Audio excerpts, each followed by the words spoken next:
마스터 홍진영입니다. 반갑습니다.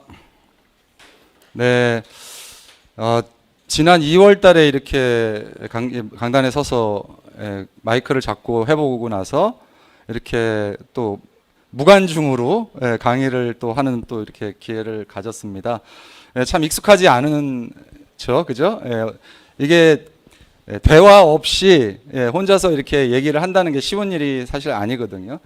그래서 오늘은 그냥 제가 안 계시니까 이렇게 그냥 그러니까 가상의 그 관객을 하나 정해놓고 질문하듯이 하면서 강의를 시작하겠습니다. 그게 이제 제가 좀 편할 것 같고요.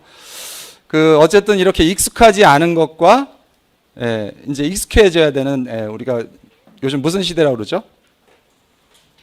네? 무슨 노멀이라고 그러죠? 뉴 노멀이라고 합니다. 뉴 노멀. 원래 노멀이 이제 정상, 이제 새로운 정상이라는 얘기죠. 새로운 정상. 그래서 익숙하지 않은 것들에 우리가 이제 익숙해져야 되는 그런 시기가 된 겁니다. 그래서 제가 어제 사실 스페이스 X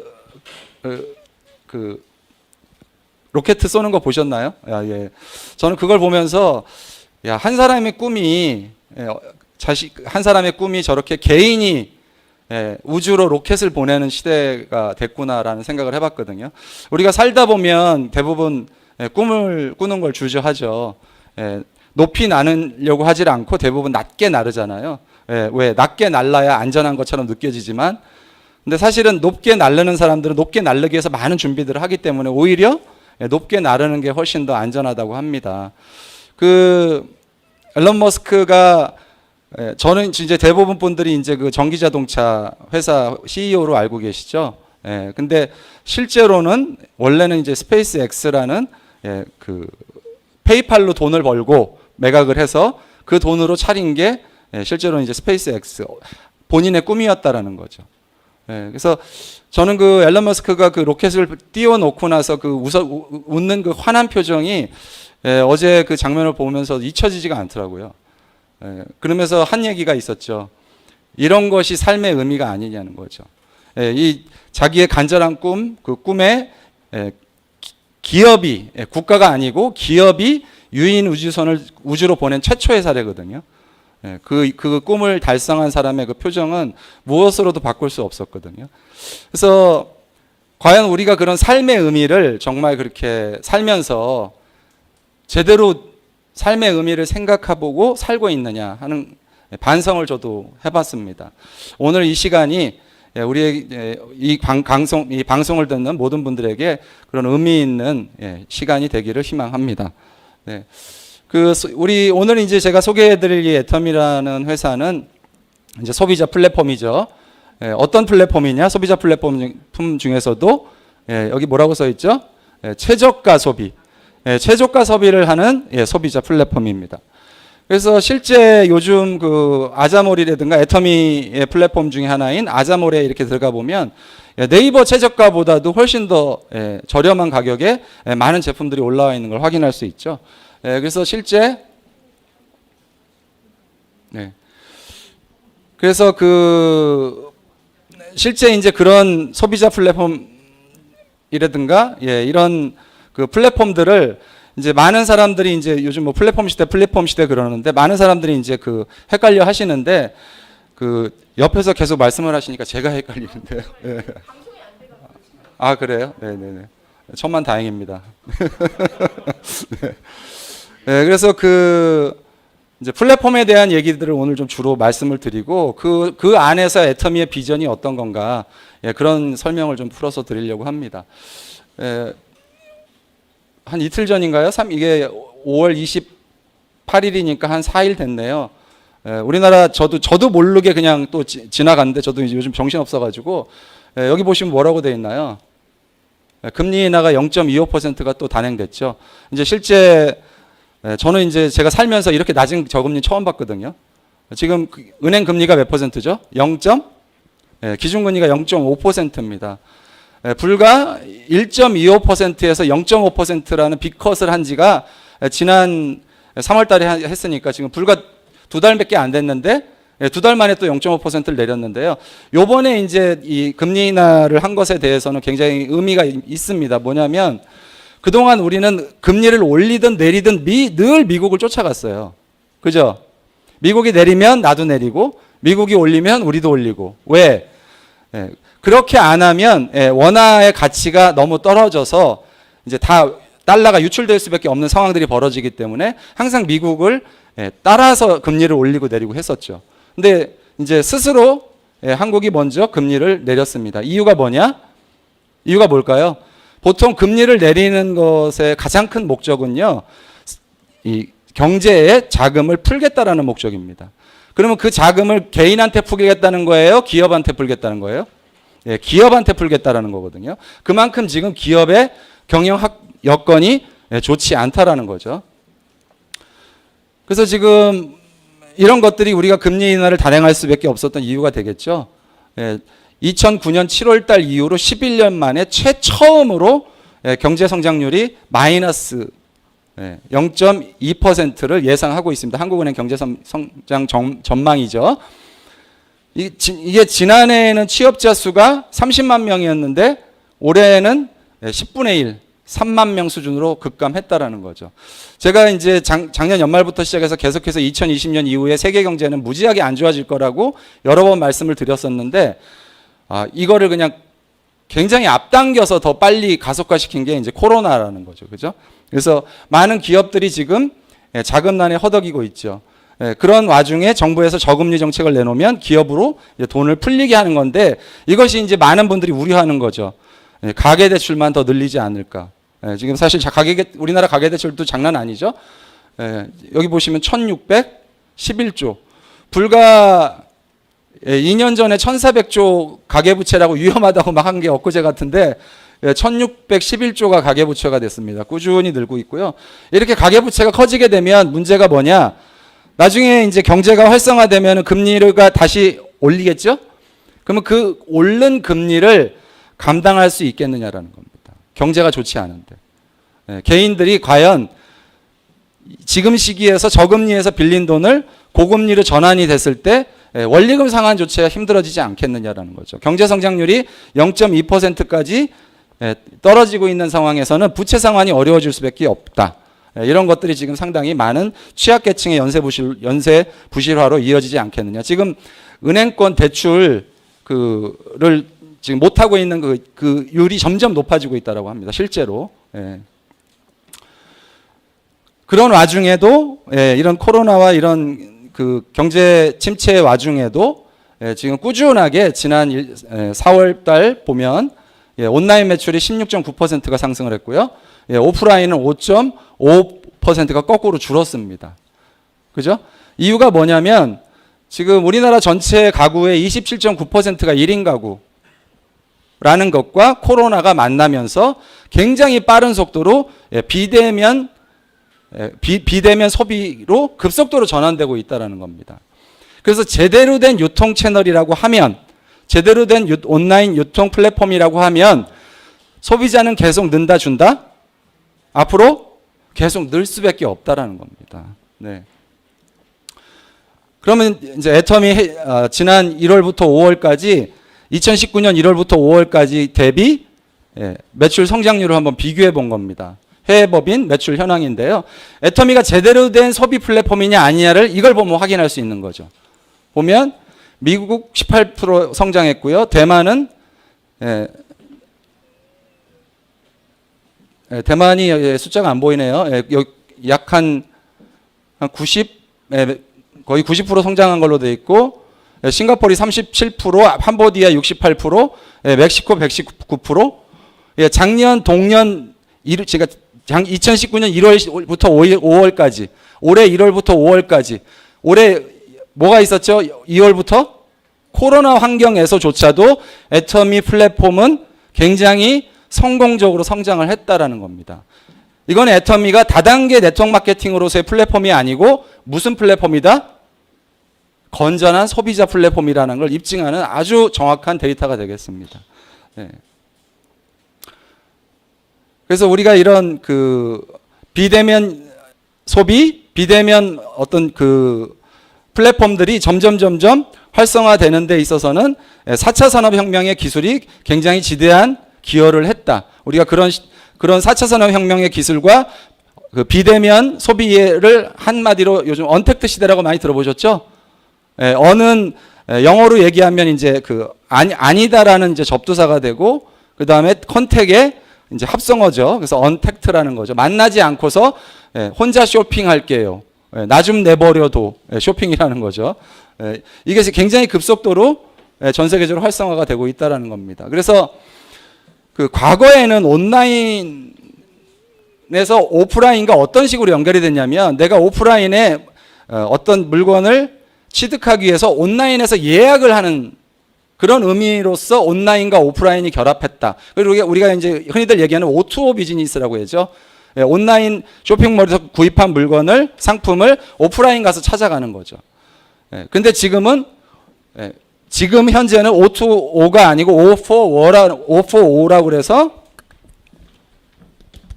O4O입니다. 여기서 4는 이제 영어로 따지면 이거죠. FOR. 오프라인을 위한 온라인을 위한 오프라인이 되는 겁니다. 즉,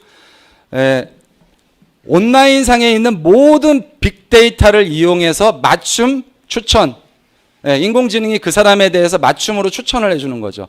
여러분 넷플릭스라는 그 영화 플랫폼 아시죠? 자기가 좋아하는 장르의 영화를 제가 로그인하는 순간 자동으로 맞춤으로 추천을 하는 겁니다.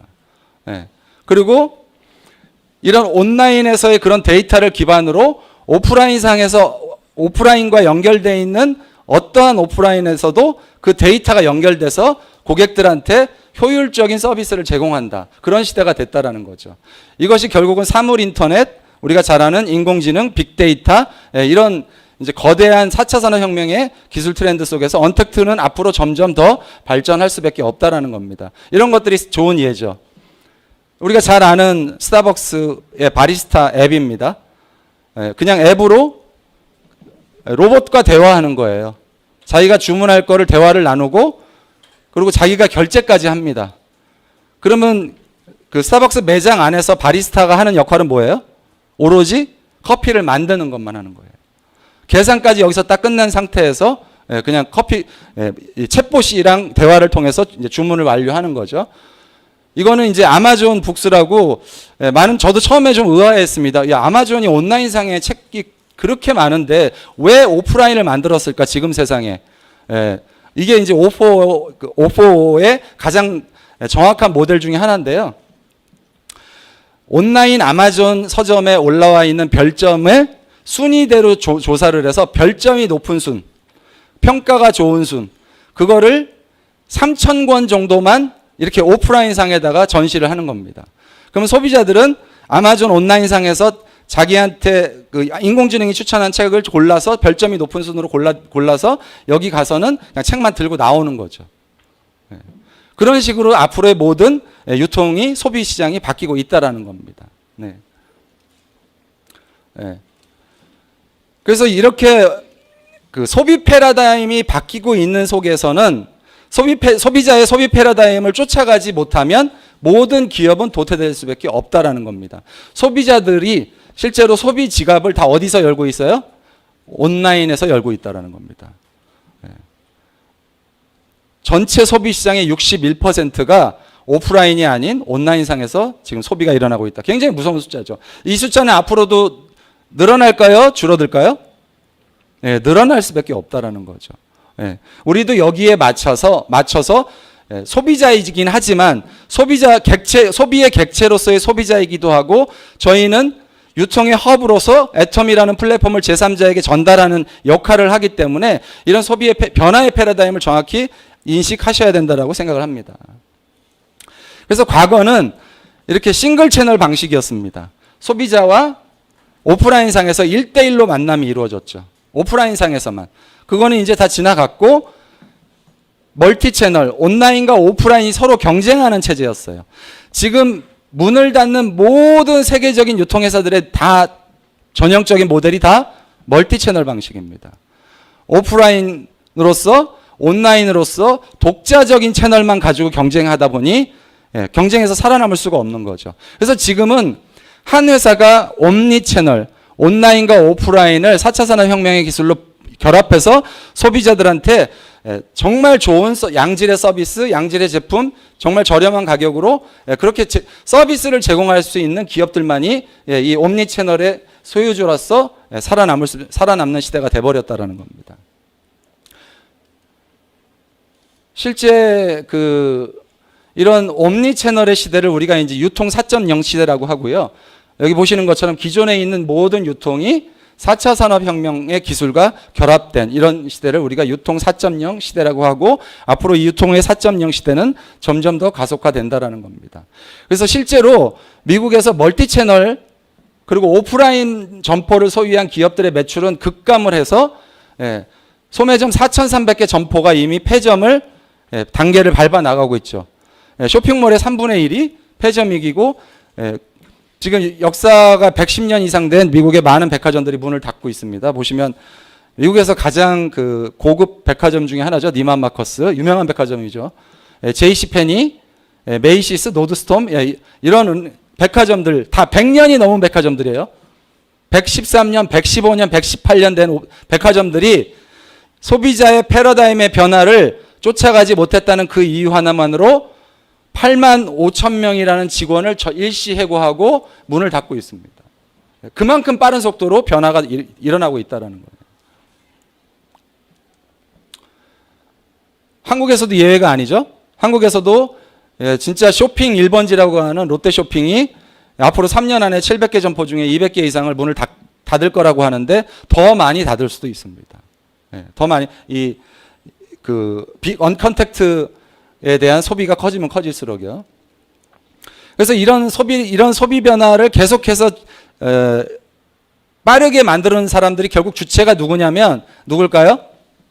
핸드폰을 든 인류, 우리가 소위 얘기하는 포노사피언스라는 겁니다. 포노사피언스의 인구는 지금 현재 전체 인구의 70% 정도지만 앞으로 2년 안에 전 세계 인구의 80%가 핸드폰을 든 인류가 된다는 거죠. 이 인류로 인해서 전 세계가 어느 정도로 빠른 속도로 변화가 일어났냐 보시면, 과거에 비행기가 나와서 비행기를 이제 소비자들이 5천만 명이 사용하는, 유저를 5천만 명 확보하는데 68년이 걸렸어요. TV는 22년. 포켓몬 얼마 전에 게임 나왔죠? 9일 만에 5천만 명의 유저가 됐습니다. 그게 뭘로 가능해졌다? 과거 PC 같았으면 어림도 없죠. 핸드폰이기 때문에 가능했다라는 거죠. 전 세계 인구의 70%가 현재 핸드폰을 갖고 있기 때문에 빠른 속도로 19일 만에 5천만 명이라는 유저가 생겼다. 과거의 속도의 몇 배? 1,400배예요. 1,400배. 그러니까 사실 요즘 이제 제가 그런 책을 봤어요. 행운이 찾아오는 집, 가난이 스며드는 집, 그런 책 한번 보신 적 있으실 겁니다. 그 책에 보면 그런 얘기가 나오죠. 논리적으로 따지는 사람은 가난하게 살 수밖에 없다. 이 시대가. 왜? 논리라는 사고는 어디서 나오느냐? 과거의 나의 경험으로부터 나온다. 근데 과거의 경험이 이제 별 의미가 없는 시대가 돼버렸다. 개인이 아무리 노력해서 많은 지식을 쌓아도 연결된 집단을 이길 수 없는 시대가 됐기 때문에 여기서 논리적으로 따지는 사람들은 이제 승리할 수 있는 시대가 아니라는 겁니다. 왜? 과거보다 1,400배나 빠른 속도로 변화가 되고 있다는 거예요. 그래서 스마트폰 보유자의 증가와 더불어서 애터미가 유통의 한 플랫폼이기 때문에 쇼핑 패턴의 변화를 한번 알아봤습니다. 여기 보시면 PC 쇼핑은 그대로 해서 정체거나 아니면 줄어들고 있는데 모바일 쇼핑은 굉장히 급속도로 늘고 있죠. 그러면서 이런 유통 플랫폼이 스마트폰으로 넘어오게 되면서 어떤 변화가 일어나기 시작했냐? 유통 플랫폼이, 유통이라는 게 뭡니까? 결국은 제조사로부터 소비자까지 오는 데 있는 모든 단계를 유통이라고 하죠. 그죠? 그 유통에는 뭐가 발생돼요? 유통 수수료라는 게 발생돼요. 그래서 내가 물건을 갖고 있다가 전달해 주는 걸로 매출을 일으켰어요. 근데 지금 유통회사들은 완전히 수익 모델을 다르게 창출합니다. 여러분 네이버 스토어 잘 아시죠? 스마트 스토어, 카카오, 스토어 어떻게 매출 올리죠? 거기는 그 유통 수수료를 받지 않습니다. 뭘 받냐? 카드로 결제를 하게 되면 결제한 금액의 3.5% 결제 수수료를 받습니다. 실제로 일어나는 건 유통인데 회사가 취하는 수익은 결제 플랫폼이라는 거예요. 유통 플랫폼이 아니라는 거예요. 완전히 수익 모델이 다른 모델로 그러니까 다른 방식으로 가고 있는 거죠. 또 네이버 플러스가 바로 출시됐죠. 월 4,900원을 내면 월 4,900원을 내는 사람들한테 맥스 4% 정도씩 포인트를 부과합니다. 한 달에 200만 원을 쓰면 48,000원 정도가 포인트로서 나한테 누적이 돼요. 소비자들한테 포인트를 부과하겠다는 거죠. 상당히 4,800원을 내는 사람들의 한해 4,900원을 내는 사람들의 한해서. 그러면 네이버는 유통에서 수익을 올리는 게 아니고 뭘로 올려요?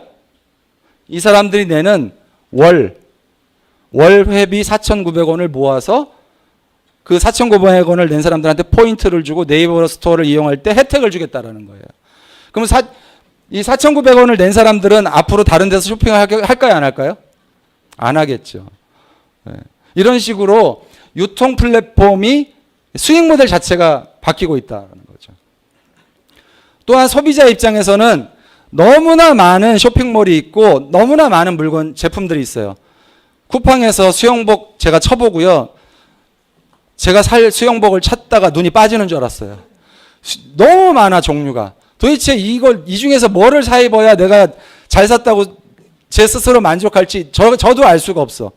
제가 얼마 전에 유튜브 이제 방송 채널을 운영하기 위해서 그 무선 마이크를 샀어요. 아무리 뒤져봐도 나한테 무선 마이크를 제대로 안내해주는 쇼핑몰이 없어요. 그래서 결국 제가 어디로 갔냐? SNS, 유튜브로 갔습니다. 인스타그램 찾아보고 유튜브 찾아보고 유튜브 유저 중에서 파워 유튜브들이 하는 방송들을 보고 그 중에서 제품을 선택했는데 제대로 된 선택을 한 거죠. 그래서 앞으로의 소비는 어떻게 소비를 하게 되냐? 가격만이 의사결정 요소가 아니고 스토리, 텔링, 그 다음에 공감, 또 하나 사회적인 가치. 이런 세 가지가 종합적으로 어우러져서 그런 큐레이션을 해줄 수 있는 그런 방향의 쇼핑몰들이 앞으로 성공할 수밖에 없다라는 겁니다. 왜? 소비자들한테 선택의 폭이 너무너무 많아졌다는 거. 너무너무 많아졌다.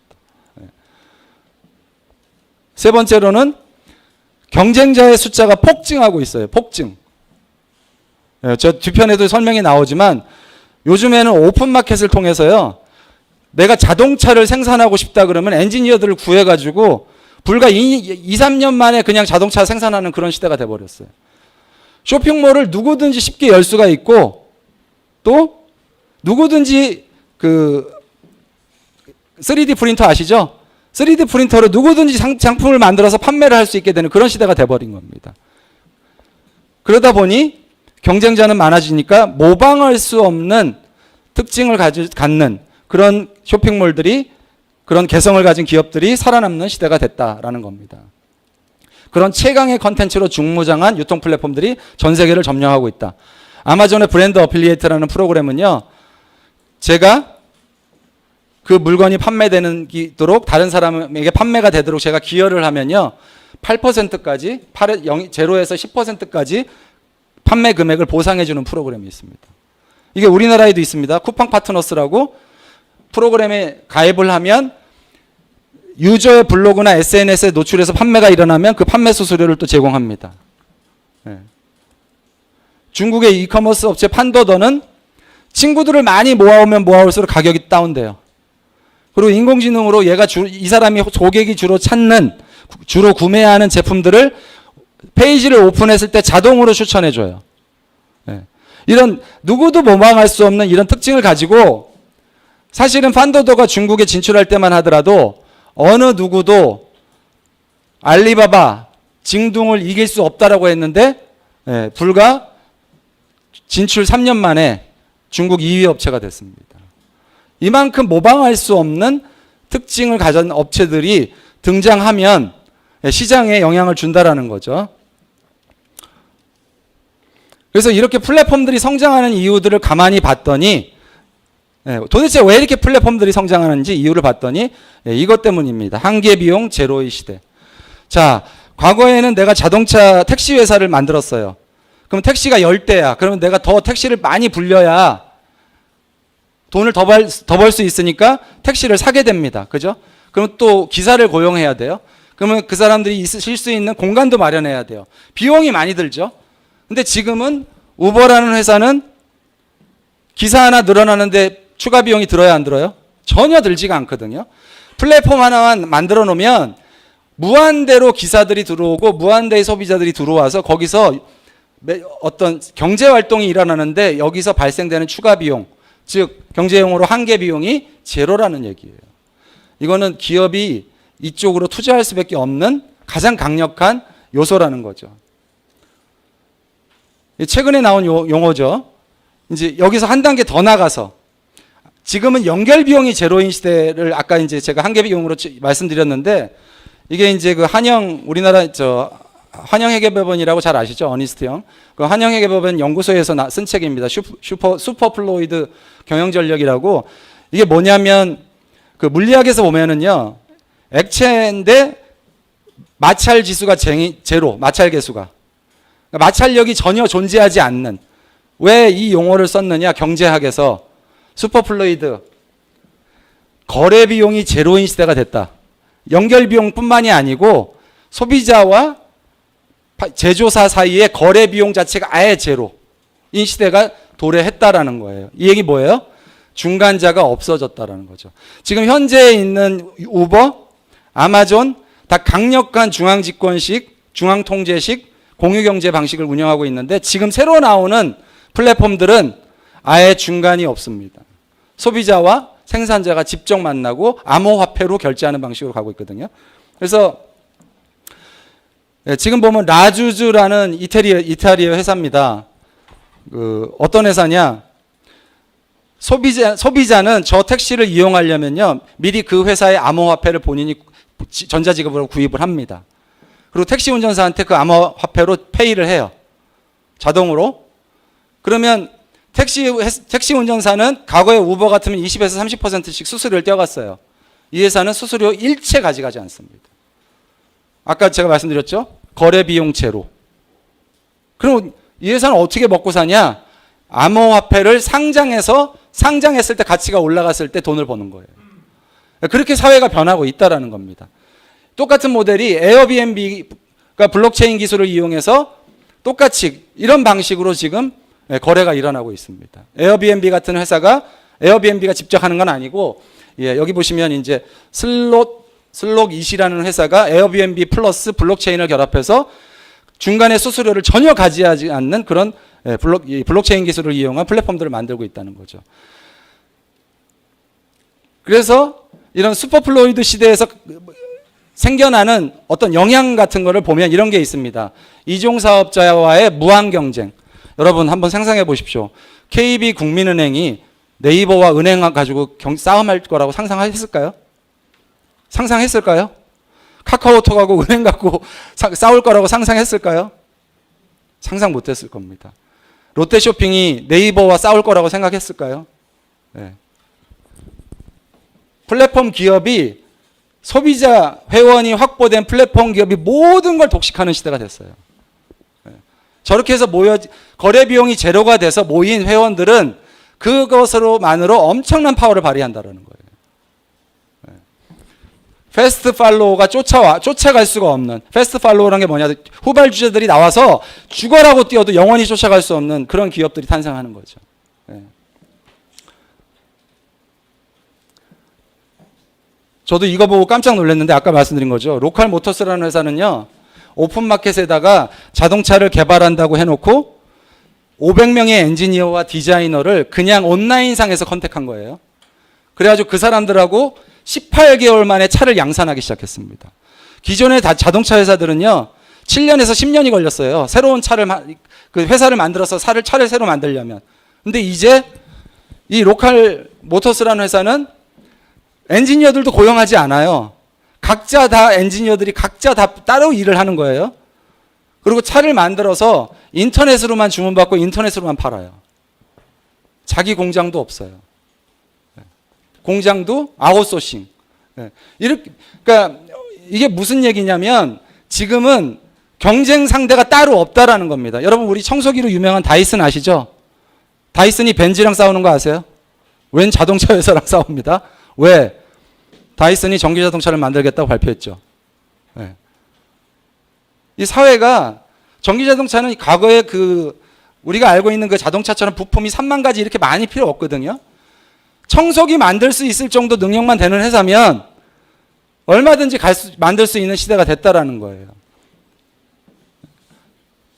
아마존에서 차를 팔고요. 이베이에서 차를 팔아요. 과거에는 차 어디서 팔았어요? 다 오프라인에서 팔았죠. 그죠? 네, 이것이 우리가 살고 있는 사회고 기업들도 쫓아가지 못하기 때문에 지금 많은 기업들, 우버조차도 이제 장담 못한다고 그러죠. 네. 아까 말씀드린 그런 거래 비용 제로인 시대가 되면서. 그래서 제가 이 책을 2번 정도 반복해서 읽었는데요. 초예측 부의 미래라고 유발 하랄이라고 뭐 유명한 석학이죠. 스캇 갤러웨이도 그 4라는 책을 썼죠. 애플, 그 아마존, 그다음에 어디죠? 페이스북, 또 하나가 구글. 네 개 회사 이름에 대해서 이제 그 4라는 책을 썼던 유명한 이 사람도 이제 경제학자인데 유발 하랄이하고 스캇 갤러웨이가 이 책에서 한 얘기입니다. 20년 후에는 전 세계에서 토마토를 파는 곳이 아마존밖에 없을 수 있다라는 거예요. 20년 후에는. 그렇게 되면 우리는 더 이상 토마토를 고를 수 없고 토마토의 맛도 가격도 양도 아마존이 결정한다. 모든 내 구매를 누가 결정해요? 아마존만이 결정한다. 왜? 지금 이 상태로 가면 살아남을 수 있는 유통업체는 아마존 하나밖에 없을 거란 얘기예요. 99%가 1%를 위해 존재하는 사회. 아까 말씀드렸죠? 패스트 팔로워가 없는, 후발주자가 따라잡을 수 없는 사회라는 거예요.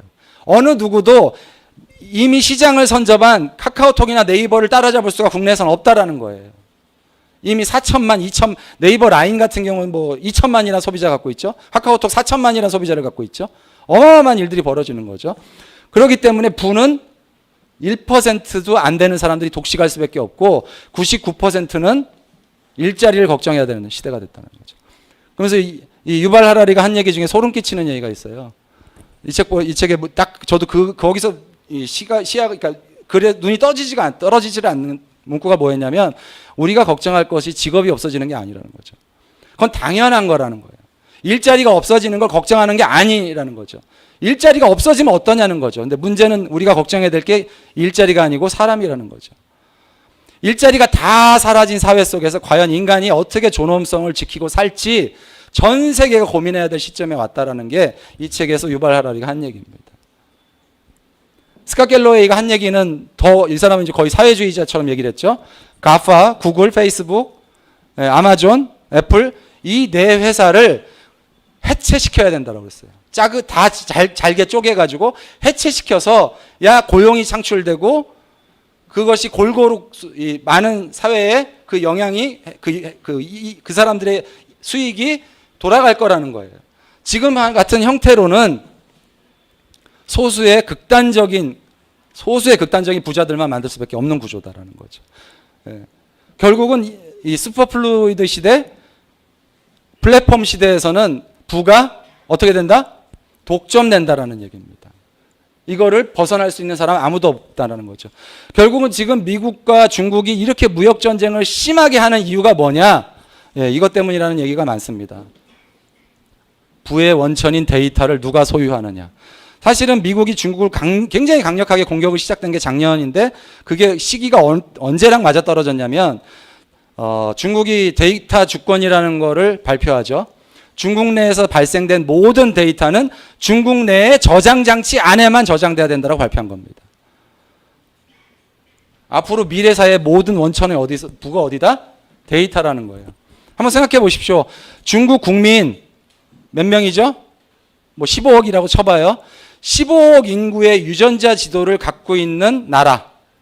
그 유전자 지도에 따라서 몇 세에 무슨 병이 걸릴지 이런 타입의 유전자를 가진 사람들은 무슨 병이 걸리는지 사전에 미리 준비해서 모든 병을 다 막을 수가 있는 그런 시대. 그러면 인간이 300세도 살 수 있을 수 있다라고 하죠. 그러면 전 세계가 다 자기 DNA를 분석하기 위해서 어디로 갈까요? 중국으로 가겠죠. 중국으로. 그게 데이터의 무서움이라는 거예요. 근데 세계에서 인구는 제일 많은 나라는 중국인데 그 나라가 데이터 주권을 천명하는 순간 미국은 싸울 수밖에 없는 시대가 됐다라는 거죠. 싸워서 지금 꺾지 않으면 미국이 힘들어질 수밖에 없는 시대. 그래서 지금 미국의 무역 전쟁은 가파와 베스의 싸움이라는 얘기를 합니다. 가파가 이제 아까 말씀드린 구글, 아마존이 뭐 페이스북, 애플이고 중국의 바이두, 알리바바, 텐센트, 와웨이 이런 회사. 결국 이 대리전이라는 얘기죠. 지금 현재 중국과 미국의 무역 전쟁은. 결국 이 속에서 누가 박이 터져요? 힘없는 낀 나라들, 일본, 한국, 특히 두 나라의 무역 의존도가 전 세계 어느 나라보다 높은 한국, 일본이 고생할 수밖에 없는 그런 시대가 된 겁니다. 유기준 교수도 서울대학교 공대 유기준 교수 똑같은 얘기했습니다. 플랫폼 사회에서 미래는 0.003%의 부자들만이 많이 부자로 살고 나머지는 다 프레카리아트, 뭐죠? 불안정 고용층으로 살 수밖에 없다. 누구랑 일자리를 다투는? 인공지능과 일자리를 다투는. 그래서 이런 플랫폼 사회가 갖고 있는 가장 큰 문제가 뭐예요? 모든 부가 어디로 집중돼요? 플랫폼 기업으로 집중된다는 데 문제가 있는 거죠. 이거를 바꿀 수 있는 방법이 있냐라는 거예요. 현재 아까 말씀드린 유발 하라리조차 또 스캇 갤러웨이조차 다 문제가 앞으로 미래 사회에 이 부의 독식이 문제가 된다는 얘기들을 끊임없이 하고 있죠. 그래서 이런 와중에 그러면은 이런 기업들만 살아남는다면 문제가 있겠죠. 그죠? 그래서 이제 저도 다른 데서 이제 눈을 돌려보니 이런 기업들이 있더라는 거죠. 파타고니아라는 회사 아시죠? 파타고니아 매장 국내에도 있는데 가보면요. 옷이 굉장히 이렇게 좀 촌스러워 보이고 자연 친화적인 색깔이고 무채색에 가까운 옷들이 많죠. 미국의 아웃도어 매장인데요. 이 회사는 경력 단절료가요. 회사 직원의 0%예요. 재밌죠? 왜 그러냐? 이 회사 회장의 철학이에요. 직장은 가족 부양을 의무를 하기 위해 출근하는 곳이라는 거예요. CEO의 직장의 개념이에요. 가족을 위해 잠시 가족의 품으로 돌아간다고 해서 직장을 잃게 된다면 논리에 맞지 않다. 그래서 임신을 했다고 해서 퇴사를 하거나 이런 게 제 0%라는 거예요. 0%. 또 이 회사는 새 옷을 사지 말고 헌옷을 사입으라는 캠페인도 벌렸어요. 이베이에서. 왜? 새 옷을 만들게 되면 발생되는 자연 그 피해 있죠. 공해가 발생되고 또 그 면을 키우기 위해 그 목화를 키우기 위해서 뭐를 해야 돼요? 물을 부어야 되죠. 물을 낭비해야 되고 이런 각종 예를 들면서 심지어는 자기가 입었던 옷을 이렇게 자기가 입고 인스타그램에 사진이 올리고 이런 식으로 이런 이벤트까지 열렸던 회사거든요. 이런 회사들에 대해서 사회적으로는 어떤 식을 갖게 될까요? 가족들을 가정 친화적인 기업, 그죠? 가족 친화적인 기업, 또 환경 친화적인 기업. 저런 기업이라면 참 사회적인 가치를 충분히 역할을 하는 기업이라는 생각을 할 겁니다. 그래서 그런 기업들에 대해서 상당히 많은 설명들을 해놓은 굿컴퍼니라는 책에 보면 이런 문구가 나옵니다. 그들의 브랜드가 세상을 보다 좋게 만든다는 소비자들의 높은 기대에 부응해야만 생존할 수 있다. 단순히 돈을 벌고 편한 걸 넘어서서 사회에 세상을 좋게 만드는 그런 기대에 부응하는 기업들이 결국은 위대한 기업이라는 겁니다. 그리고 이런 위기 상황에서는 선함을 이길 수 있는 건 없다라. 저 대목에서 이제 딱 생각나는 문구가 있죠. 뭐죠? 정선상략. 착한 것이 최고의 그 전략이라는 얘기죠. 어저께인가요? 그 방송에서 그 우리 착한 갈비탕 그 출시 그 보면서 저도 또 한 번 느꼈죠. 무슨 갈비탕 개발을 2년을 걸려서 합니까? 2년 동안 맛은 내야 되는데 몸에 안 좋은 걸 넣으면은 맛있어지는데 몸에 안 좋은 걸 넣자니 회장님이 절대 사람 몸 입에 들어가는 건 그런 거 넣으면 안 된다. 그러다 보니 그런 걸 싹 배제하고 만들려다 보니 2년이라는 시간이 걸렸다는 거거든요. 결국은 이익만 추구하는 기업이었으면 남들 다 하는 거 조금 맛있죠. MSG 좀 넣으면 어때? 그죠? 네. 그냥 단순한 기업이면 그렇게 생각했겠죠. 하지만 회장님이 2년을 출시를 막았대잖아요. 그런 재료 넣어서는 출시시키지 말아라. 이런 것들이 소비자들한테 그런 진정성이 제대로 전달됐을 때 애터미도 위대한 플랫폼, 위대한 기업이 될 수 있다는 거죠. 그런 역할들을, 그런 정보를 누가 전달해야 돼요? 우리가 전달해야 된다는 겁니다.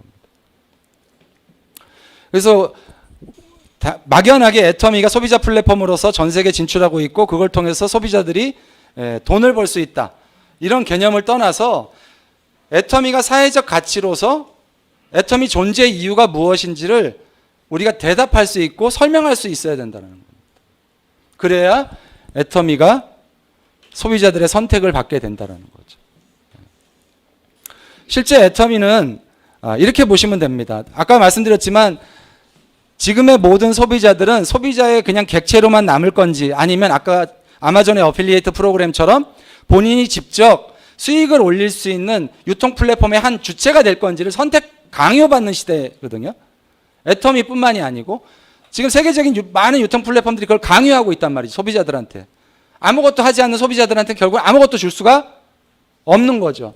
그래서 결국 애터미는 내가 회원을 가입함과 동시에 이런 애터미라는 유통 플랫폼을 그래서 소비를 하는 소비의 객체이면서 이것을 다른 사람 제3자에게 또 전달할 수 있는 허브의 역할을 하는 소비 플랫폼의 허브로서 말단인 터미널이면서 허브로서의 역할을 하게 된다는 거죠. 그러면서 여기에 매출의 30%를 소비자들한테 플랫폼에서 발생된 수익을 공유한다는 거죠. 지금 현재 문제되고 있는 아까 왜 스캇 갤러웨이나 유발 하라리 같은 사람들이 문제 삼고 있는 것들이 뭐예요? 모든 부가 플랫폼 기업으로 집중되고 있는 걸 애터미는 어떻게 해요? 매출의 35%를 소비자한테 돌려준다는 거죠. 그래서 포스트 플랫폼, 플랫폼 이후의 플랫폼이라는 거죠. 공유경제 시대에서 전 세계 소비자들의 소비 자산을 연결. 기존의 모든 소비는 소비하면 어떻게 됐죠? 소비는 끝. 공중으로 없어지는 돈이었지만 애터미에서 소비는 포인트화해서 연결된 모든 소비자가 그 포인트를 공유하고 공유한 포인트는 자산이 되는 그런 새로운 전 세계에 없는 그런 플랫폼, 연결 플랫폼이 된 겁니다. 우리가 그 일을 하고 있는 거고요. 그래서 결국은 이렇게 그 플랫폼에서 가장 중요한 건 뭐냐면요. 광고 없이 제3자에게 이 플랫폼을 전달할 만한 가치를 계속 제공해주는 플랫폼이냐가 가장 중요합니다. 그래야 확산이 돼요. 이해되시죠? 결국은 그 가치를 확산시키려면 어떻게 해야 되는지 그 원칙을 정확히 알고 계신 거죠. 박한길 회장님이. 다단계 회사와 경쟁하지 않고 기존의 대형마트, 백화점, 홈쇼핑, 유통 채널들과 경쟁해야만 됩니다. 여기서 살아남아야 되는 거예요. 포인트, PV가 없는 소비를 지구상에서 아예 없애버리겠다고 발표하셨죠? 네. 전 세계 유통의 허브가 되겠다. 결국 저 방향으로 가지 않으면 결국 소비자들의 자발적 클릭과 자발적인 확산을 만들어낼 수 없다는 걸 누구보다 잘 알고 계시다라는 거죠. 그렇기 때문에 회사가 빠른 속도로 성장을 할 수 있었던 거고요. 그래서 그런 원칙을 지키기 위해서 회사는 대중명품이라는 회사 경영의 핵심 전략을 세워놓고 절대 품질, 절대 가격, 같은 가격이면 어디보다 좋은 제품으로 공급하겠다. 같은 품질이면 어디보다 싸게 공급하겠다. 그 원칙을 10년 동안 지켜왔다라는 겁니다. 그럼 애터미 제품이 그렇게 좋은 걸 어떻게 알아? 그걸 네가 누가 증명해? 이걸 보면 알 수 있는 거죠. 반품률이 몇 프로예요? 0.12%. 보통 일반 유통 백화점 반품률 1, 2%씩 되죠. 여기는 온라인 반품률인데도 불구하고 물건을 보지 않고 구매하는데도 불구하고 반품률이 0.12%에 불과하다. 이 얘기는 정말 좋은 제품을 싸게 파는 게 맞다라는 얘기입니다. 애터미가 소비 큐레이터로서 소비자들이 저처럼 수영복 하나 사려고 눈이 빠지게 그냥 1시간씩 찾아볼 이유가 없게 만들어버리는 거죠. 큐레이션을 누구보다 정확하게 하기 때문에. 그래서 경쟁력이 있는 거라는 겁니다. 또 하나, 소비자한테 선택받은 플랫폼이 되기 위해서는 시장 가격보다 싸야지만 됩니다. 내가 애터미 회원가입하기 전에 이런 지출을 했던 사람들이라면 애터미 회원과 동시에 지출이 줄어드는, 그래야 자발적 클릭이 일어나는, 그거를 만들어 놔야만 소비자산을 연결하고 공유하는 플랫폼이 가능하다라는 겁니다. 애터미가 그렇게 10년 동안 해온 거라는 거죠. 또한 회사 설립 초기부터 박한길 회장님이 집에 몇 달 동안 월급을 못 갖다 주셨다고 하셨잖아요. 그죠? 그런 첫 달부터도 근처에 있는 초등학교에 가서 급식 못하는 아이들한테 급식을 시켜달라고 20만 원씩 기부를 하기 시작한 게 10년 동안 2018년까지 얼마? 107억 원을 기부했죠. 107억 원. 어마어마한 돈입니다. 그죠? 거기에 또 중견기업 역사상 최고 금액 2019년도에 우리나라 그 사랑의 열매 사회복지 공동모금에 100억 원을 지원했죠. 저거 지원할 때도 그냥 그냥 떨렁 지원한 게 아니고 누구를 위해 써달라? 미혼모들을 위해서. 왜 미혼모냐? 저도 그게 궁금했거든요. 왜 하필 미혼모? 그랬더니 생명의 소중함을, 생명을 지키기 위해서 자신의 젊음을 희생한 사람들을 누군가는 보생을 해야 된다. 그 일을 애터미가 하겠다. 그래서 100억 원을 기부를 한 거죠. 또한 회사 안에서는 직원들이 가족 친화적으로 근무를 할 수 있도록 출퇴근 시간을 자유롭게 했죠. 출산이라든가 양육지원이라든가 유연근무제도 이런 거를 적극적으로 활용을 해서 복지부가 주는 여성가족부가 장관이 인증하는 가족 친화 기업 인증을 작년에 또 받았습니다. 또 공해를 줄이기 위해서 이런 플라스틱 재질의 충진재를 사용하지 않고, 완충제를 사용하지 않고 한 달에 1억 이상의 비용이 더 들어가는데, 그럼 1년이면 얼마죠? 12억 이상, 약 15억 정도의 비용이 더 들어가는데 불구하고 이 종이 재질의 완충제로 전부 다 교체했죠. 누가 시켜서 한 건가요? 스스로 한 건가요? 스스로. 기업 스스로, CEO 스스로 판단해서 플라스틱이 없는 사회를 만들어야 된다는 것을 실천하고 있는 거죠. 또한 업계 최초로 소비자 중심 경영, 커스터머 센터드 매니지먼트라고 그래서 한국소비자원이 평가하고 공정거래위원회, 여기 이분이 공정거래위원장입니다. 공정거래위원장이 기업한테 주는 국가 공인제도입니다. 어떤 공인제도? 기업이 고객 중심으로 경영을 하느냐, 회사 내의 모든 부서가 고객을 위해서 제대로 작동이 되고 있느냐, 소비자를 위해서, 그거를 검증하는 인증제도인데, 제가 이걸 조사할 때 한 3달 전인데요. 우리나라에 이 인증을 받은 기업이 182개밖에 안 되더라고요. 우리나라 기업이 수십만 개잖아요. 그죠? 그 수십만 개 기업 중에 182개밖에 인증을 못 받은 인증을 애터미가 받았다는 거죠. 사회적 가치를 창출해내기 위해서 부단히 노력하는 기업이라는 걸 입증하고 있는 겁니다. 이런 데이터들이. 이렇게 10년 동안 애터미가 한 거에 대한 결과로 전 세계 소비자들이 꾸준히 늘어왔죠. 그죠? 중국 빼고도 680만 명이라는 소비자 회원이, 중국을 제외하고도 680만 명이라는 소비자 회원이 국내외에 모집이 됐습니다. 어마어마한 숫자죠. 중국은 4월 1일부터 회원가입을 시작해서 5월 24일까지 한 달하고 24일간 300만 명이라는 회원이 가입됐어요. 그럼 앞에 숫자와 더하면 얼마예요?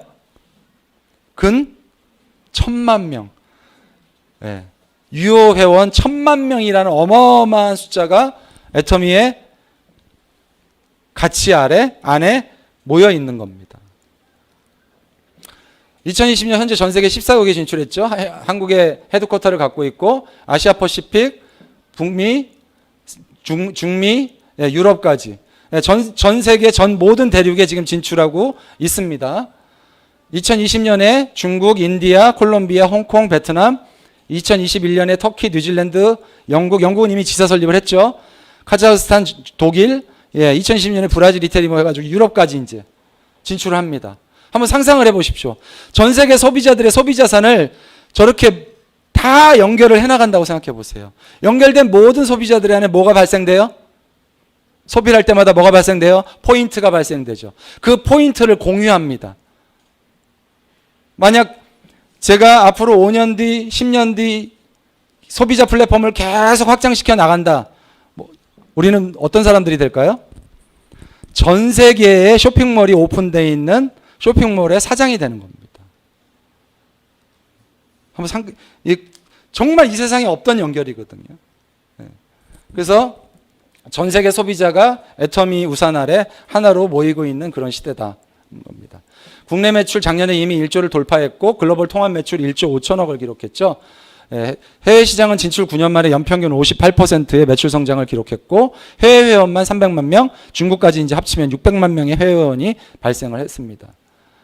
또 2019년에 1억 불 수출의 탑 수상을 했고 박한길 회장님은 무역의 날 대통령 표창까지 수상했죠. 어떤 공로로? 우리나라 중소기업들의 제품을 전 세계로 수출한 거에 대한 기여를 공로를 인정받아서 대통령 표창까지 수여를 받았습니다. 이렇게. 그래서 애터미는 설립 이후부터 지금까지 굉장히 빠른 속도로 진화를 해왔습니다. 어떻게? 2009년에 회사를 설립할 때만 하더라도 다단계 마케팅으로서 자사 제품 위주로 판매 조직을 활성화시키면서 시작을 했죠. 2009년에. 2014년에는 제품군이 다양해졌어요. 그러면서 나도 쓰고 너도 쓰고 그러면서 부업자들이 들어오기 시작했죠. 이때부터 이제 네트워크 마케팅 시대가 열린 거죠. 다단계 마케팅은 뭐예요? 판매 위주로 사업이 진행됐던 시대. 네트워크 마케팅 시대는 뭐예요?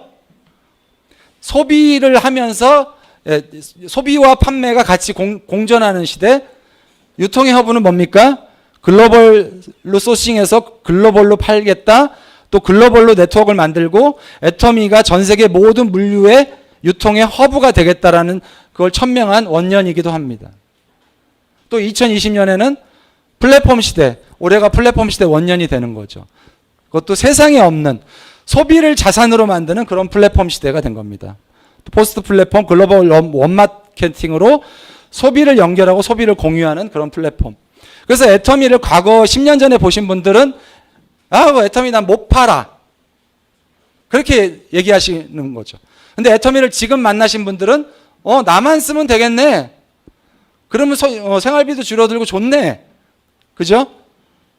네. 이 차이를 이해하셔야 애터미가 이렇게 빠른 속도로 진행되고 변화되는 모습을 이해하셔야 앞으로 2025년, 2030년, 2040년에 세계 속의 애터미가 어떤 모습으로 소비자들한테 다가갈지 그것이 우리가 그 눈에 그려볼 수 있는 거죠. 지금 전 세계 모든 경제학자들이 새로운 연결과 공유가 부의 원천이라는 얘기들을 하고 있습니다. 이 많은 사람들이 새로운 연결을 얘기하고 있어요. 지금 애터미가 전 세계로 나를 중심으로 해서 어떻게 하고 있어요? 전 세계로 연결되고 있는 거죠. 거기에 지금 우리가 힘을 합해서 이 애터미를 전 세계에 알리고 있는 겁니다. 애터미가 갖고 있는 사회적 가치, 아까 말씀드렸죠? 일자리가 없는 걸 걱정해야 되는 시대가 아니고 무엇을 걱정해야 되는 시대라고요? 사람을 걱정해야 되는 시대입니다. 그 사람을 걱정하는 시대에서 진정하게 애터미 정도의 솔루션을 제공하는 회사가 아직까지 있느냐는 거예요. 지구상에. 있습니까? 아직은 없다라는 겁니다. 그렇다면 지금 우리가 알고 있는 정보를 전 세계로 알려서 우리의 소비 플랫폼을 만드는, 중요한 건 누가 있어야 돼요? 내가 있어야 되죠. 내가 아니면 아무 의미가 없는 거죠. 일본의 NHK에서 방송이 됐던 프로그램이었고요. 이게 이제 방송에서 하도 많은 시청률을 올렸고 사회적으로 큰 반향을 일으켜서 책으로까지 써진 책이죠. 노후 파산이라고. 노후 파산이 그러고 나서 이제 가족의 파산이라고 해서 이제 두 번째 책까지 나왔는데 주 내용이 그겁니다. 일본의 노후 파산자의 상당 퍼센테이지가요, 평생 연금을 가입한 사람들입니다. 근데 어느 순간 자기가 몸이 아픈 순간 가족들이 자기를 돌보기 위해서 직장 잘 다니던 직원이 아이가 회사를 그만두게 됩니다. 그리고 부모는 돌아가셨는데 돌아갈 직장이 다시 돌아가려니 직장이 없는 거예요. 제대로 된 직장을 다시 못 들어가는 거죠. 그러면서 가족이 파산을 하는. 젊은 시절 열심히 살았지만 노인이 돼 지금 나에게는 남은 건 파산뿐이다. 이게 거의 뭐 중국 일본 인구의 노인 인구의 상당 부분이 실제로 노인 파산을 겪고 있습니다. 장수가 갖고 있는, 장수는 공짜가 아니라는 거예요. 지금 한국보다요, 일본은 노인들의 유동자산, 현금자산 보유율이요, 한국보다 훨씬 높습니다. 전 세계에서 노인 자살률 OECD 국가 1위 한국이에요. 노인 2명 중에 1명은 지금 가난에 끼니를 걱정하고 살아요. 그게 한국입니다. 앞으로 더 심해질 수밖에 없다는 거예요. 우리가 이런 사실들을 자꾸 망각하고 언젠간 이렇게 열심히 살다 보면 좋아지겠지라는 막연한 과거 의식에 기대서 살면 이렇게 빨리 변하는 시대 속에서는 그 변화의 흐름을 따라잡을 수가 없다는 겁니다. 아까 처음에 말씀드렸죠? 논리적으로 따지는 사람들은 앞으로 어떤다? 잘 살 수가 없어요. 왜? 과거에 기대서 나온 논리는 이제 의미가 없다라는 거죠. 과거의 신념이 우리에게 새로운 치즈를 안내하지 않습니다. 오늘 이 시간을 빌어서 변화하는 플랫폼, 그 플랫폼 안에서도 또 얼마나 빠른 속도로 플랫폼이 변하고 있는지 여러분들에게 설명을 드렸고, 그 안에서 애터미가 우리한테 사회적으로 줄 수 있는 사회적인 가치, 또 우리가 가질 수 있는 의미, 또 이 세상에 없던 연결을 만들어낸 애터미라는 회사에 대한 얘기를 나눴습니다. 오늘 이 정보가 이 방송을 보신 모든 분들에게 삶의 의미를 되찾아주는 그런 시간이 됐었으면 좋겠습니다. 네, 열심히 들어주셔서 감사합니다.